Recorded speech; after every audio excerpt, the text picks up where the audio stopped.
ഇന്നത്തെ കിളിക്കൂട്ടിൽ നിധിയെ ചേർത്ത് പിടിക്കുന്ന സുധീഷിനെ നമുക്ക് കാണാനായിട്ട് കഴിയുന്നുണ്ട്, കാണാനായിട്ട് സാധിക്കുന്നുണ്ട്. പ്രേക്ഷകരെ, പ്രിയ കൂട്ടുകാരെ, അതായത് സുധീഷാണെങ്കിൽ നിധിയെ വേദനിപ്പിച്ച ഒരുത്തനെയും വെറുതെ വിടുന്നില്ല എന്ന് കാണാനായിട്ട് സാധിക്കും.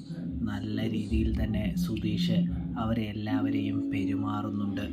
അതിൻ്റെ പകയും വിദ്വേഷവും എന്ത് ചെയ്യുന്നുണ്ട്, അവർ മനസ്സിൽ സൂക്ഷിക്കുന്നുണ്ട്.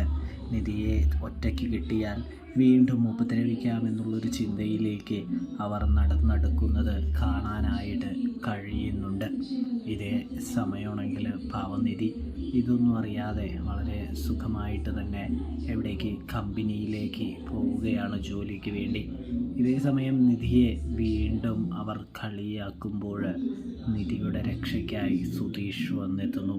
സുധീഷ് വന്നിട്ട് അവരെല്ലാവരെയും നല്ല രീതിയിൽ തന്നെ കളിയാക്കുകയും അവർക്കുള്ള തക്ക മറുപടിയും ഒക്കെ ചെയ്യുകയും ചെയ്യുന്നു.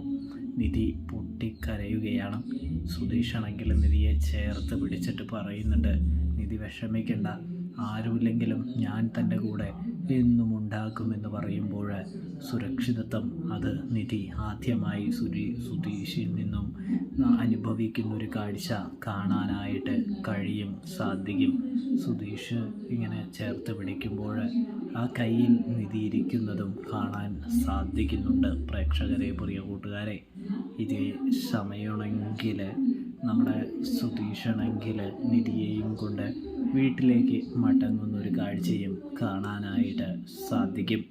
അപ്പോൾ നിങ്ങൾക്ക് ഈ റിവ്യൂവും കാര്യങ്ങളും ഇഷ്ടപ്പെട്ടാൽ ചാനൽ മറക്കാതെ ഒന്ന് സബ്സ്ക്രൈബ് ചെയ്ത് സപ്പോർട്ട് ചെയ്യാനായിട്ട് ശ്രദ്ധിക്കാം. തെറ്റുകുറ്റങ്ങളുണ്ടെങ്കിൽ ക്ഷമിക്കാനായിട്ടും ശ്രദ്ധിക്കാം. അപ്പോൾ വീഡിയോ കണ്ട എല്ലാ പ്രേക്ഷകർക്കും എല്ലാവർക്കും താങ്ക്സ് ഫോർ വാച്ചിങ്. നിങ്ങളുടെ അഭിപ്രായം കമൻറ്റ് ബോക്സിൽ രേഖപ്പെടുത്താനായിട്ടും പ്രത്യേകം ശ്രദ്ധിക്കണേ.